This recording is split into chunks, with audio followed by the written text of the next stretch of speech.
Okay, we'll call this meeting in order. Start with the Pledge of Allegiance. Pledge allegiance to the flag of the United States of America and to the republic for which it stands, one nation, under God, indivisible, with liberty and justice for all.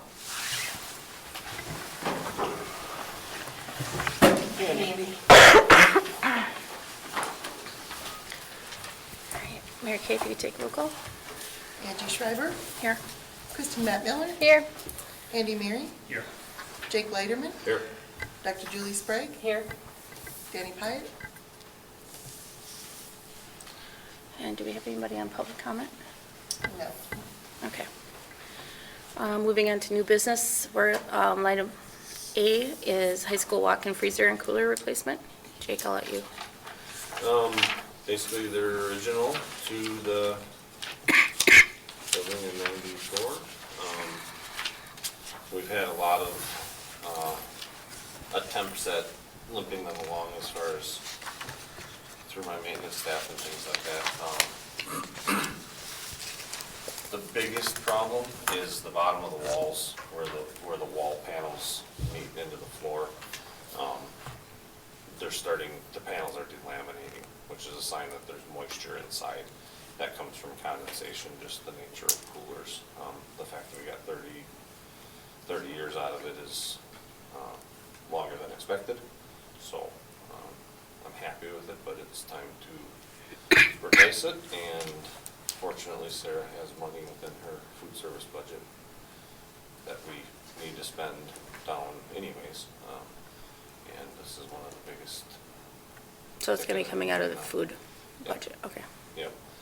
The price on this is just for the actual cooler and refrigeration itself. Excluded is the concrete work. So the way that these freezers are designed, you have an insulated floor in them. And I'll get into that a little bit more, but the concrete is poured within the freezer then, and then the tile work as well. So the concrete and the tile are going to be in addition to this price. I don't have the pricing on that yet. I'm hoping that we can handle most of that in-house. We may need a little bit outside for actually setting the tile, but we would direct purchase it. And then pouring the concrete, same thing. We'd probably purchase it, but maybe contract with one of the local concrete people to help us pour it because they have the tools, basically. So I'll continue to work on that. But the way these refrigerators, it's a cooler and a freezer, and it has a dividing wall. And there's a 7-inch pit that's lower in the floor. And there's two theories of how to design this. One is you just put up two 2x8s as a perimeter, pour in between, and then attach the walls on top of the 2x8s. Because the 2x8s would be on edge and meet with the finished floor. That is the price that's reflected in the refrigeration services of Green Bay for $70,000. The other two think that that's not the best system, and they recommended to, basically it's a wall panel within the floor, so instead of just laying sheets of insulation down, it's actual manufactured wall panel with the galvanized galvalume coating on the outside. And then where that floor panel comes to where the wall's gonna sit, it actually has a lip that turns up, and there's a tongue and groove between the wall panel and the floor panel, so it locks in with cams and it's a lot tighter. A lot of the problems that you end up having with coolers and freezers are due to air leaks. So the other two prices are reflective of that. So that's why I recommended the one for Strike for $76. I think it's a better system, and for the $6,000, I think it's worth it. If we're gonna have it for another 30 years, I'd rather spend $6,000 more and get a better system. Okay. Okay, I don't have any other questions. Do you? Anybody else? Okay, so we'll move this on to the full board then. Item B, Facilities Task Force update. Yeah, I guess the first thing that I had was the floor plan that I shared with you guys, based off last month's conversation. I believe that this is along the lines of what we were wanting, but I kind of wanted to, as I said, do one school first, make sure that this is the format that we're looking for, and then I can duplicate that Yes, with the others. okay. Yeah, that makes sense to me.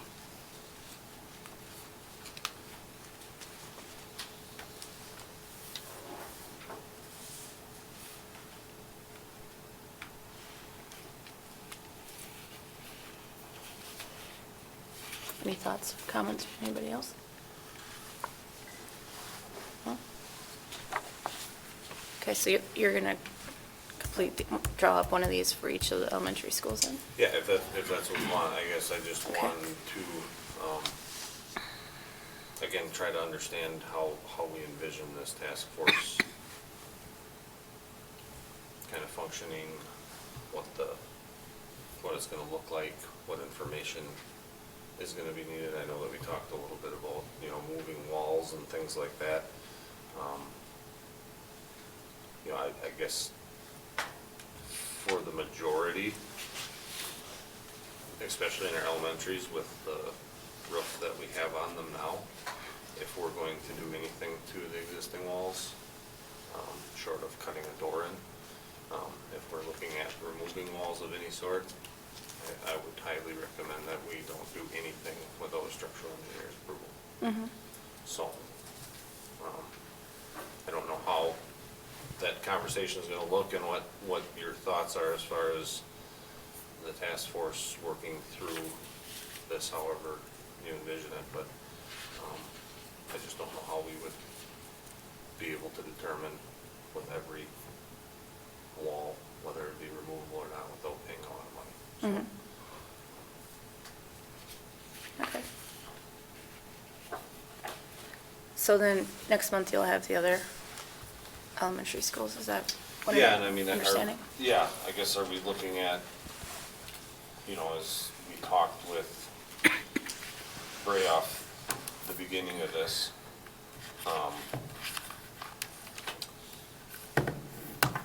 when you start to break it down, really our biggest problem area is our elementaries.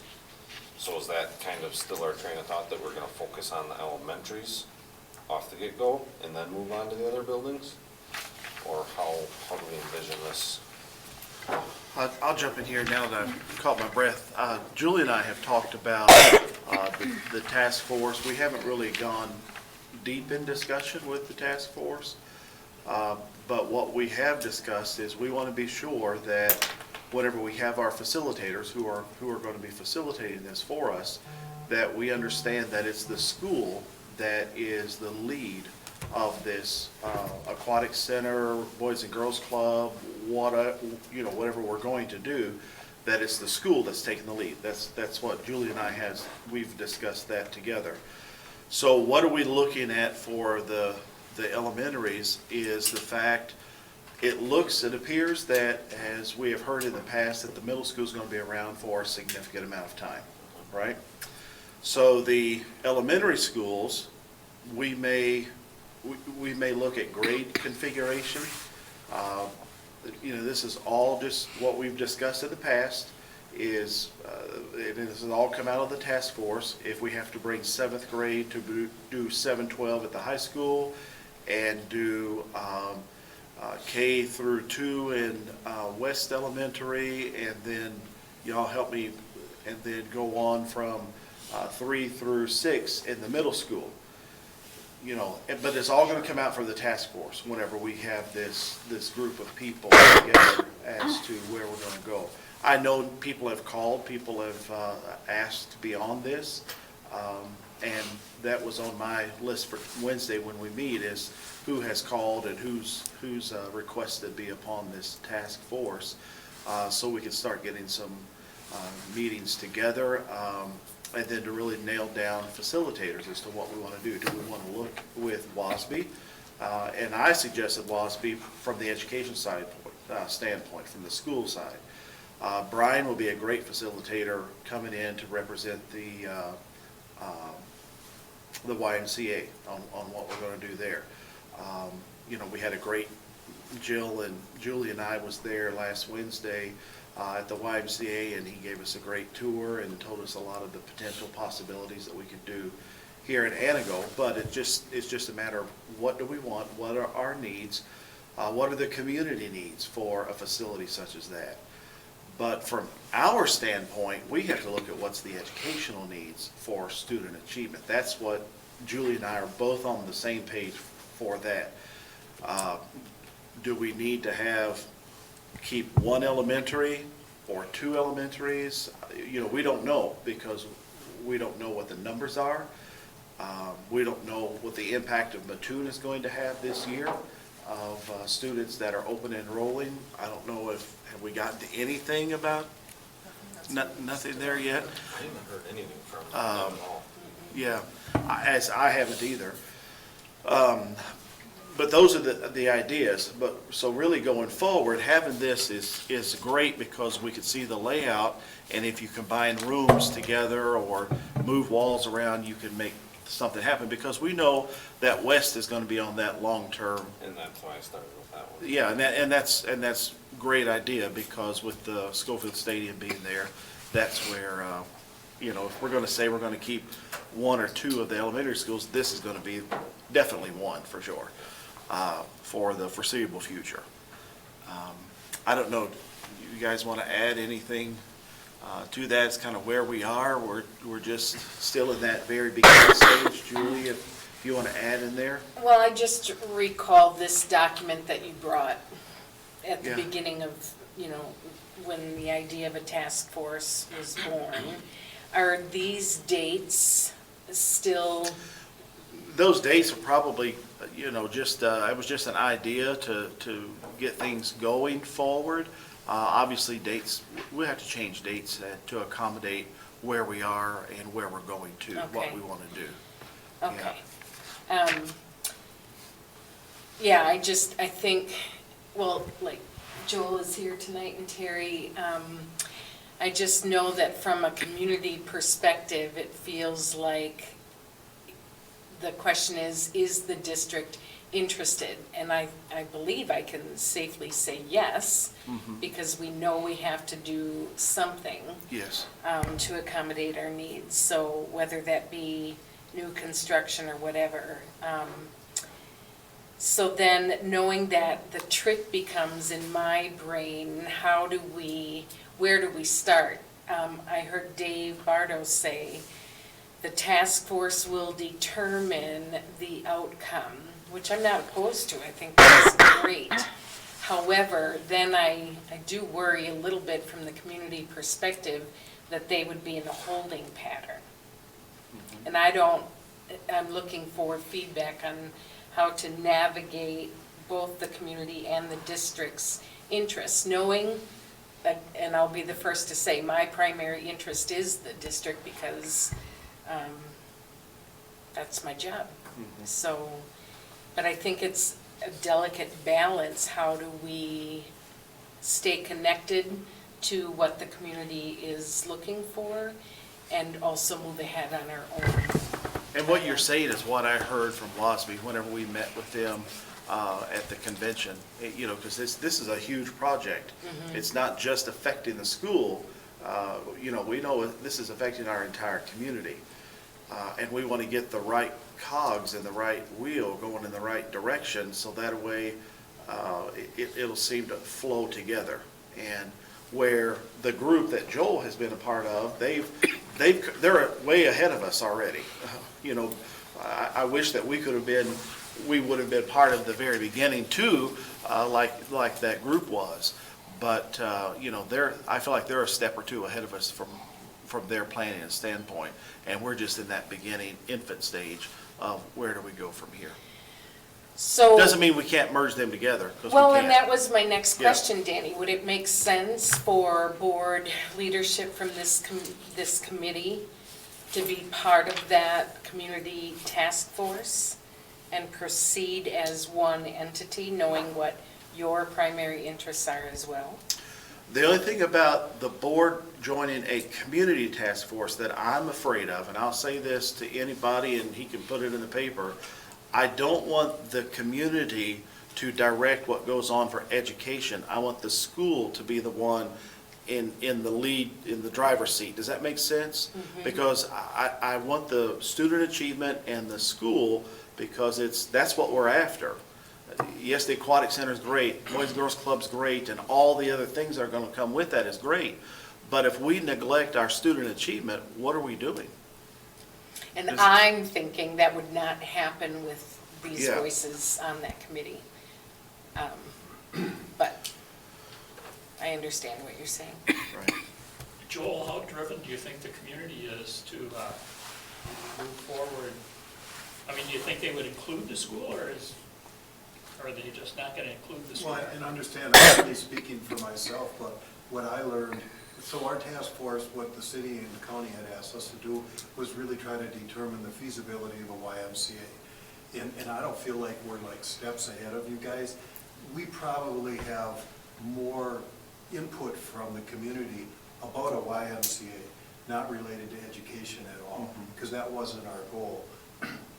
But as we identify, when we're looking for synergies and savings so that a small community like ours could support a Y, the aquatic center, it became obvious early on, that's the most expensive part of a Y. Ours is, at least in my opinion, underutilized, and it's what they do well. And so all of a sudden, the idea kind of changed more towards partnering with the school. And that's kind of where I feel like we're in that transition now. Right, right. In this community, I made a commitment to be our spokesperson for the task force. So anytime I got questions, I went and met with people, tried to be really upfront about what we're thinking and take input. I have almost exclusively positive input from the community and a lot of excitement about the potential. That doesn't mean those folks know if our community could support a YMCA. I mean, that's the hard work.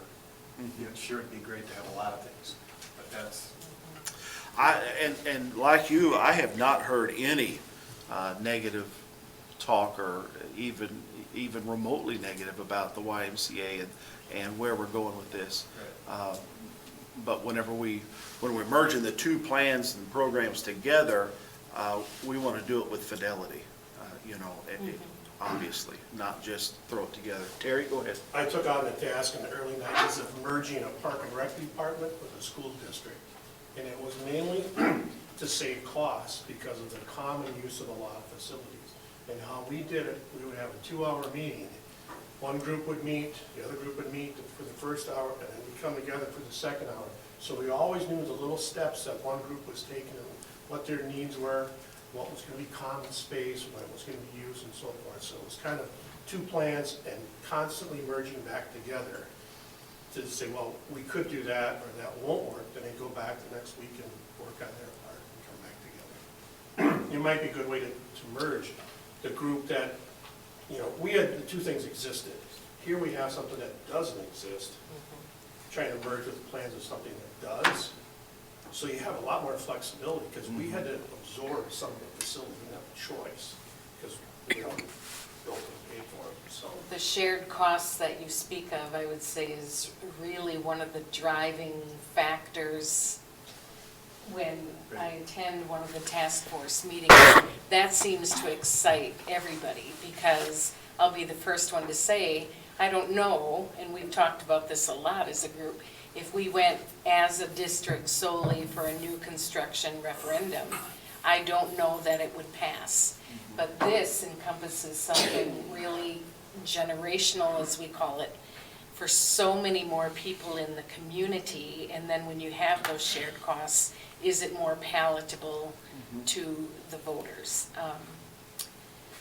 And then the other point I was thinking, when we toured the Y in Wausau, so expansive, and it's just really unbelievable, even since I worked there. But Brian Bailey, an Antigo native, yeah, you met him, that's right.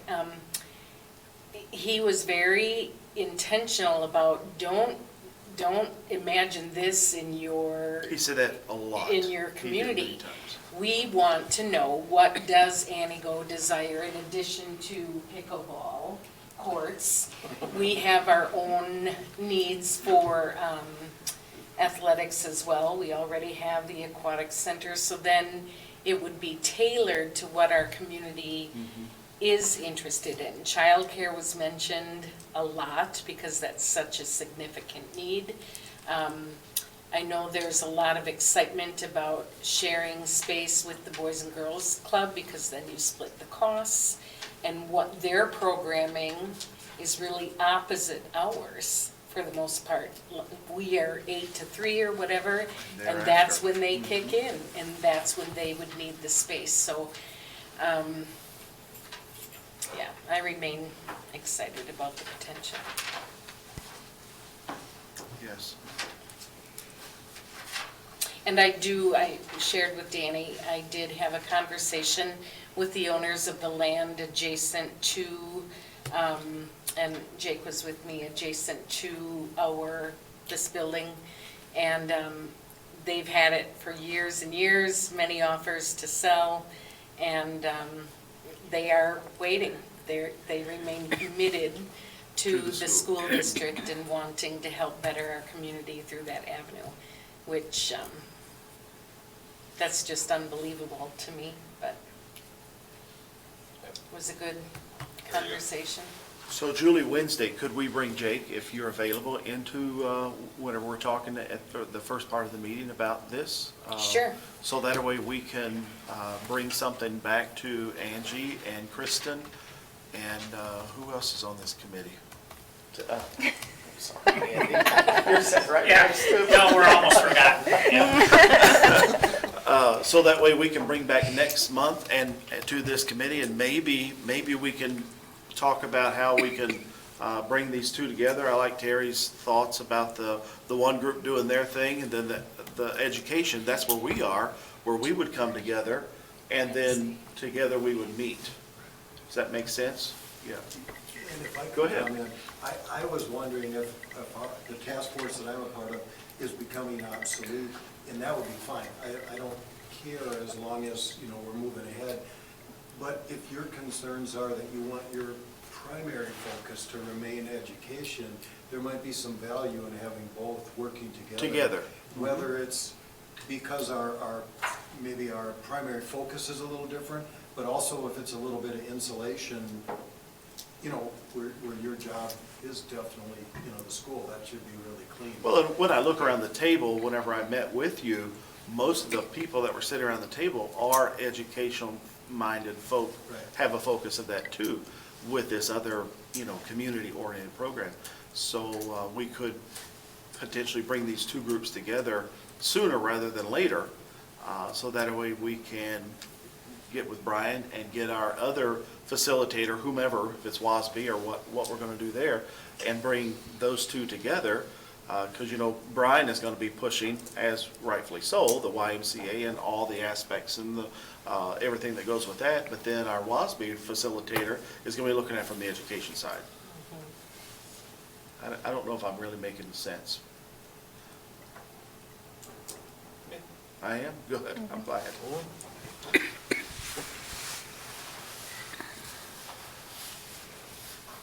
You guys have anything else that you want to add to I this? think you have a great team of facilitators there, where if you split off into two groups, Brian goes with the Y group, Yeah. and they work together as co-facilitators. There may be some, where Joel and the community that's already together, they're working on one particular area, and then the education group side of it is working on a particular area, and then we come together and mold those ideas together. Is that? Even if we do, if this proves fruitful and we decide to move ahead, there'll be some pretty significant fundraising necessary in the Absolutely. community. And in our task force, we have several of the folks that are part of those various foundations already Yes. that are on our Mhm. task force. And I had commitments from several of the business people that I asked that are very philanthropic in our community. I asked to be on our task force. They didn't want to commit the time right now, but they said, if you make this work and the decision is made, then get a hold of me. Because Wonderful. I will help with fundraising. So I've got some really solid folks that I'm so Yeah. impressed with that could help. So Yeah. if maybe the role for the task force that I'm part of kind of changes. Sure. that'd be wonderful. You know, like Julie has said, yeah, I know she's really excited about this, and I became very excited after that first meeting of listening to everybody, and then really whenever we went and saw the facility in Wausau, if you've not gone to go see it, you should really see it, although I know that's, far bigger than what, the landing was really what caught my attention. 48% of their membership at the Y in Wausau is age 55 and older, 48% of their membership. So this is something where we can, I know that the senior center has recently purchased the old Edison Club, but there's some things that we could potentially do in this facility that they could do some working out or whatnot. And that's what Julie and I have talked about too.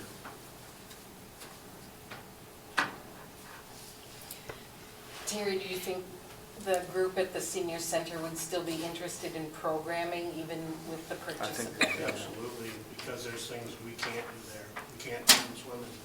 Sure, And that's a big okay. draw that we should, especially in the winter time, we'd Right, be interested in. okay. And there's programming things that, why not spread it out? Then there Mm-hmm. needs to be some younger people to participate in those. The one thing we found in New Jersey was the two groups couldn't believe how much space they could use commonly. Mhm. This room could be used for community education through the YMCA and things like that. Mm-hmm. So it was really effective to get them in the same room and say, hey, you've got room here, you can use it after hours or whatever. Saved them a lot of money. Yeah. What really impressed me, aside from the pool of the YMCA, and we didn't spend much time there, was the landing where the 55 and older people were, but then the gymnastics center.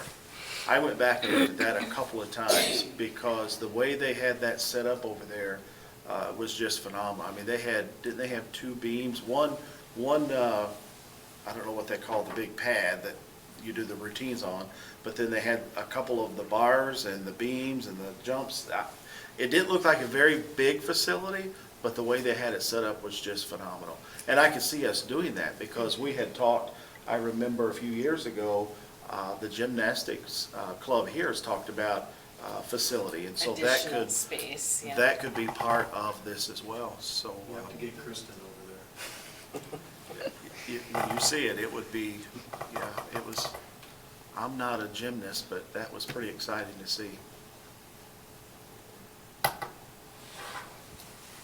Okay. Do you have any comments or questions?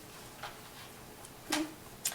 I mentioned, I think at the last meeting now, I can't remember, but just as a reminder, Lori Miller from the Donovan Group, the board will vote on my request to renew that contract. Should you choose to renew that contract, her facilitation for the school side of things is all encompassed in that price. Now, whether or not you're interested in having her facilitate, I don't know, but it would all be included. And she did something very similar in Baraboo when she was the superintendent there. So I know she's interested in helping in that regard. Yeah, because even if we had WASB, it would be a cost Right. associated with WASB, so Right. that's a good thought. And that's coming to the next board meeting for, Yes. Yes, okay, the end of this month. It was passed on by the finance committee. okay. Apologize, I'm still trying to catch up from last month, so, okay. All Okay, right. so just kind of to recap, I guess, duplicate those for the other two elementaries and the bigger buildings. Are we gonna look at that more from a square footage capacity side, or do we really wanna get that granular with the bigger buildings? I mean, maybe as the task force goes on, I could see. As it progresses, we having probably to would. maybe get those bigger buildings that granular. Right. But I mean, that's quite a bit of work to get those big buildings Yeah. into that format. Yeah. So my thought would be to use more of square footage. Let's look and see what the three elementary schools and, yeah, I think. Start there with Yeah. those, and then we can look at, well, Ray continue with their square footage type analysis that they did on the elementaries already. Okay. So Jake, I'm really thinking way ahead of myself. Not if, but when we do this YMCA build, whatever we're going to do, and we attach that to this building, or if we attach that to this building, is there any cost associated with taking this building and bringing it up to the today's codes? Because, this was built 20, 30 years ago. And I'm sure that there are some things here that may not be.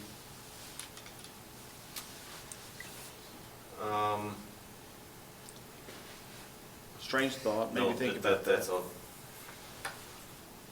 Because I know if you There are attach to, whatever you attach to, you've got to bring that up if it's not up to code. yep, and for the most part, this building will be good as far as when you start looking at I would like think so. egress, life safety stuff. Yeah. The one thing that I'm sure would be, I don't know if we'd be like required by the state, or if it would just be a highly recommended, but our fire alarm system, whether we attach to this building or not, should really be updated. Updated, yeah. Yeah. The technology that we had installed when this was built is not, Well, it was up to code then. it was, yeah. And we Yeah. still meet, it's not like we're in violation. Exactly. When people hear that we're out of code, sometimes they think violation. But it could also mean that we're just not up to today's standards. Yes. But like when we have a fire alarm go off, it tells us a zone somewhere in the academic area. And then we gotta go look. So probably the newer The standard new would. ones say would room pinpoint it. 102. Yeah, yeah. It tells you that, but that Anyway, technology changes, and that includes more communication wires for every device, and I mean, it's a whole system upgrade. I'm assuming it would include sprinkler system as well, because we don't have any sprinklers throughout the building. That's a building code thing, I don't think that we need sprinklers. Okay. There's lots to that. I don't know that off the top of my head, but I know that when we looked at the secure entrances, I had Bray make sure that we were within life safety at that time, and that was in 2016 we did those, and we were fine not putting a sprinkler system in, as long as we did not create, like, one of the things was like at the middle school, if you notice that door, that secondary door that cuts off that main hall, we pushed it as far to that vestibule as possible, because if you're over 50 feet in a dead-end hallway like that, then you need a sprinkler system. If you're not in a dead-end situation, then you don't.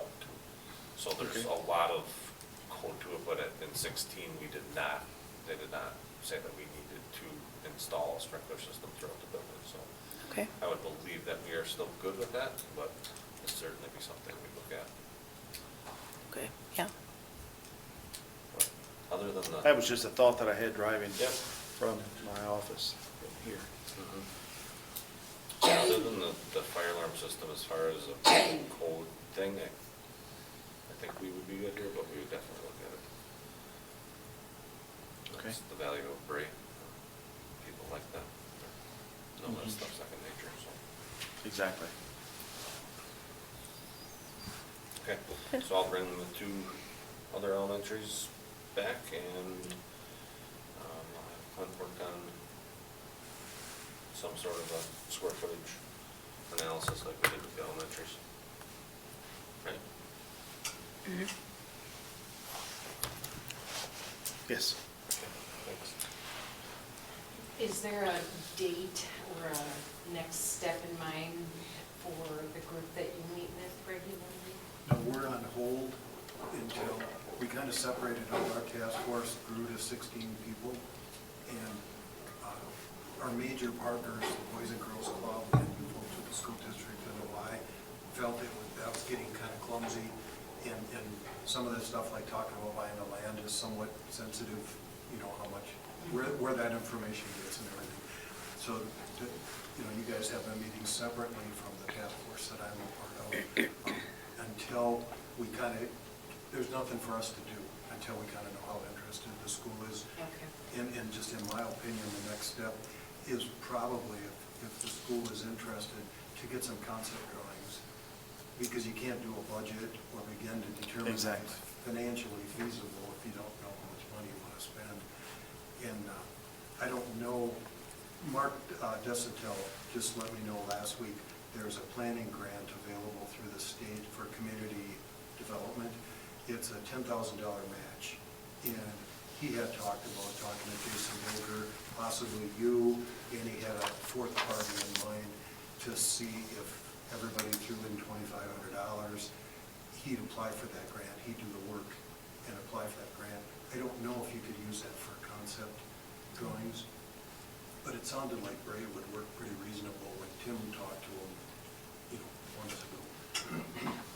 That Okay. they're not even sure they would charge us, if they hope that they'll get the project. So, We had that discussion too. Yeah. Okay. Jake, how long did it take you to do this? Bray had probably about 50% of that from their record. The reason I ask is, like, everything that we're talking about, I don't know how beneficial this is right now. If we're, if we're talking with, joining with the Y and doing this idea and having these shared spaces, wouldn't this be, if we don't have what we need there, then we go back to this to see what we can make work here? And I understand having our task force come up with what we want, what schools we want to keep, and if we're going to do this, but to me, it sounds like those are two different ideas. If we're going the direction of the Y and we're going to make this happen, then the backup plan is, what if that doesn't work? Then we're going back to this. Or am I missing the boat? My thinking aligns with yours. I go back to what Dave said about the task force and whatever they decide. But I do think that the people at this table and, visiting tonight are impactful,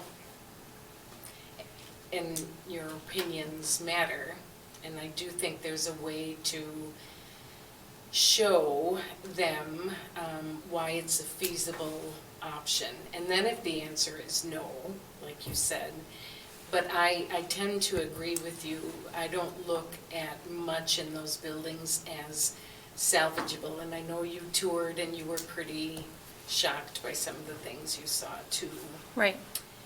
They're decrepit. Right. And just to bring them up to standards, even if it's with, the kids there and the classrooms there, to make it a functional building, the amount of money associated with that alone, let alone adding on to, getting the special ed rooms that we need and getting the art rooms that we need and the music rooms that we don't have the space for.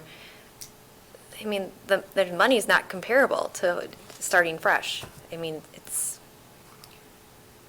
When you say starting fresh, what do you mean? So if we go the direction of the Y and whatever we decide we're going to put into this building, the amount of money it would cost, and now I don't have the exact numbers, but I've had conversations with Jake, sorry to put you on the spot, but that if we were to build a new school versus getting our 3 schools up to today's standards, I'm willing to bet that a new school would cost less. And I go back to, we don't currently have enough room in those three. And that's just, there is no option there.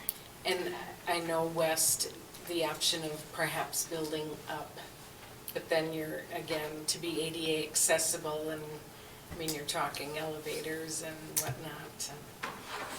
Right, and I don't want to say like, yes, we're going to build in a school, that's the decision we're making, but if we decide to partner with the Y, that's the decision we're making. Right? Or I mean, Yeah, no, but at some point, in the task force, don't you have to have a survey for the community and say, here's 3 plans we came up with, Yep. would you support any of them? Yeah. And I think, Because, it's okay to say, well, whatever the task force wants, but really, it's whatever the community wants. right, And I think what the task force should do is the surveys at the right time. And then whenever, that should be part of what they present and say, this is what we have come up with. This was our design. Here's were the 3 or 4 different plans that we have. And after the survey was done, the community by whatever percent margin said that this is what they would get behind and support. And I feel like maybe that may, of course, Dave's not here to speak, but that may be where Dave is driving from, whatever they come out with. But in the task force, they need to have what the mind of the community is too. And the only way to get that is through a survey. but I think we, Somewhere in the middle of all of that. Well, and there certainly will be, that's what Brian's expertise is. What are the community interests, their most significant needs? So then you have from the community standpoint, the must-haves and the nice-to-haves. And then depending on affordability. So I know that's what he would lead us to with the why. So I think And we could, right. for what Brian will do, just what he said, because I wrote that down, what are the needs of the community? So whenever Brian is looking at the must-haves and the Rolls Royce, we too at the school should do the same thing. These are the must-haves. This is what we must have. This is what a state-of-the-art would look like. And that's kind of like what WASB said to us with Neosville. They started with that 20-something million dollar plan, but the community, there was no way going to do that. And they pared it down to what the community would get behind and support. And that's where we are. The Y is going to be doing one thing and saying, this is the needs. We've got to have this. We would like to have this. And same way with the school. This is what we've got to have, but we would like to have this. And then work the plan there. And it goes without saying, but one piece that Brian kept driving home to is the most expensive part we already have. We already That's have. the aquatic center. Yeah. So that really puts a spring in his step because that's one of the greatest hangups. And it's a is nice affordability. aquatic center. It's not like it's not But well maintained because it is, underutilized. yeah. But it's extremely underutilized. so there's 2 things that I'm picking up here. So when we first brought together the discussion of the task force, we wanted to make sure that all options were on the table. There was no blinders on, there was no agendas, every option was out there that we could think of when we discuss it, all that stuff when we get going with the actual task force. So we will need those floor plans for the schools in order to have that type of discussion. And the second thing that I'm hearing is, like, you didn't want this to be led by, the task force to be led by the YMCA thought, I guess, if you will. And that's what I'm hearing already. And the reason why we're hearing that is because we don't have anybody facilitating from the education side. Right, I know, but like, that's That's why I why want to make we're sure we not keep hearing. all of our options, no offense, all of the options on the table. I'm not saying the Y is a bad idea by any means, I'm not saying that at all. I think it's a good idea, but I'm just, want to make sure we keep everything on the table. Terry, did you have something to add? What my charge in New Jersey was, is the school had priority. The school had to get everything the school needed because it's a mandate. Where the Park and Rec Department is a mandate to have this program, that program, but they wanted to be able to enhance their offerings by partnering with the school district and utilizing facilities. So whether you say the school district is priority or non-negotiables, you look at, you inventory and audit every space you have and evaluate its value in the long-term plan, and you build it around the longest, and in this case, it was a football town, and the football stadium had priority over math class, literally. because it was built around that community draw, and that's what they were about. And then education mandated the rest, and the Park and Rec Department was willing to fill in on the perimeters of things they could utilize. So the why is kind of a secondary thing to enhance the whole facility. You have to deliver the education part first. And in the end, the school district paid for part of it, and the Park and Rec Department paid for part of it. Same people, different taxes, but that's how it brought in all the people's support, because somebody was gonna get something out of the deal. Right. Well, and I think if we can go back to the community and say, hey, we've looked at the floor plans of every single school, we've looked at the needs, and we can have, good, honest discussions with our community members about this, not just, say it would just cost too much money or whatever to bring it up to code, and, we decided. We just made that decision. But to actually give them, educate them on it and have their buy-in, I think that is going to be key to even passing a referendum of any sort, whether it be a new school, whether it be anything, Right. additions or anything. We have to do, I know it's cumbersome and time-consuming, but that's where we're at. We have to take these steps. That's one thing that I actually talked to Jake about early on, several months ago, if you recall the conversation, to bring this building up to what we would like to have here. What is that cost? Because the community needs to know what that cost would be, and not just one big number, but to bring, if the classrooms or parking or whatever those costs are, break it down to what those costs are. You Yeah. remember having that conversation? Yeah, and And we that's- thought that was valuable for the people to know. Yep, Yeah. and that's where we started with And that's Ray, where this, yeah. with the capacity study, and then they came and they met with the entire the central office admin team, and we went through particularly our elementaries and really dove down, he has a spreadsheet with all that stuff on there, and that's where it came to, and I'm gonna get it wrong because I don't have it in front of me, but roughly, I wouldn't quote it now. the elementary school is, 22 to 25,000 square feet. Mhm. And if we're going to house the same students that are there now, if Yes. they were going to design a building to house those number of schools, it would be close to 60,000 square Yeah. feet, not 25. And that's where, when Kristen references to make those buildings what they should be, I mean, you just look at, even if we pare that back and take it to 50 instead of 60. Right. If you take 25,000 square feet on 3 different buildings, that's 75,000 times And the other, $280 a square foot. the other thing that I think about too is, I've had conversations with Heather, because what has it been for the teachers for 4th and 5th grade being all in one building? And we've heard Heather say, by far, just a 2 or 5 minute conversation with a group of teachers in the hallway with all of the 4th grade or all of the 5th grade teachers has paid dividends for instruction. We can't do that with our 1st grade, 2nd grade, 3rd grade. Right, and her school is showing the most growth, as you heard. And I think that's a during direct the result of that. Winter data, Tom Zamso said, listen, is it coincidence or is it because they collaborate Yeah, daily? yeah. And it's like chicken or egg, you can't say that's all it is, but the teachers will tell you it's beneficial.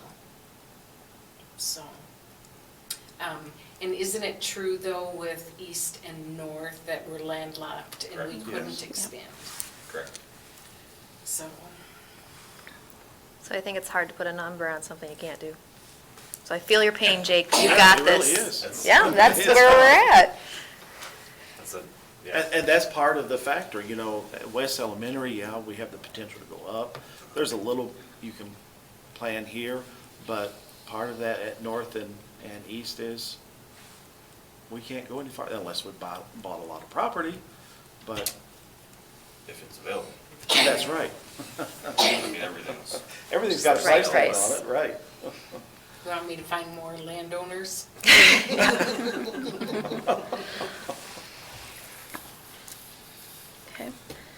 So then we'll just move that forward to next month and continue working on that, and I'll give an update at the full board meeting. Okay, so what are we expecting to have for next month? The floor plans for north and Two? east. Yeah. Yep. And then square footage type analysis for the two big ones. Yes. I thought that could be on hold, though. Yeah, the two big ones could be on hold. I would just Okay. Okay. work Well, on we'll it. start working on it. Because I know this does take time to do this. Yeah. And you did a great job, thanks.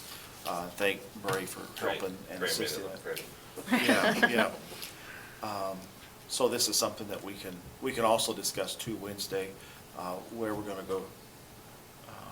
We want those other two for next month Okay. in April. And then for the task force, as Kristen has said, they're gonna need at some point to have all of that other information too. Mary Kay, do you recall how many names roughly are on the task force? I only had 3 people that. Expressed interest. So my question about that would be too, is that, I mean, should we be eliciting more? I think we should. We should elicit some more business owners, workers, people that have stake in this. And probably some of the same people that are at the table with Joel is going to be at this table too. That's why we're these two are, I think they're really going to merge together sooner rather than later. I did share the contact list for our task force with Julie. Yeah, yeah. So, you're welcome to look at. And I would like to see some people from the construction industry Yeah. on here as well. So, I May- don't know if he'd be interested, but I know one that has been involved in task force in the past and is a pretty, just well-rounded person is John Wald, he owns Forefront Mechanical. Okay. He may be interested, I know that he was on. If you one want of to the reach out task to him, force. go ahead. yeah. Yeah, anybody that you He's haven't. He's a business owner, he Yeah. owns, he's a part owner of Forefront Mechanical and he's local, born and raised, this, I mean, checks a lot of the boxes you guys are looking for, so, Yeah. if he'd be interested. Anybody that y'all have in mind. Do you think it would be advantageous to put something in the paper? Well, I was just gonna Asking ask somebody. about the Pretty social sure she media. Okay. We can Social put something on media. social Okay. media too. Yeah. Oh, I don't know. It'd be both. And I think I know after, Mr. after the Yes. meeting tonight, Jamie may Maybe his put dad. something in with the article of what happened discussed tonight, that if you're interested, contact district office. Yep. Yeah, Okay. I have seen it, so thank you. Keep putting that plug, that free plug in there. Okay. Any other discussion? No? Okay, so the next Building and Grounds Committee meeting will be Monday, April 10th. And with that, we'll adjourn.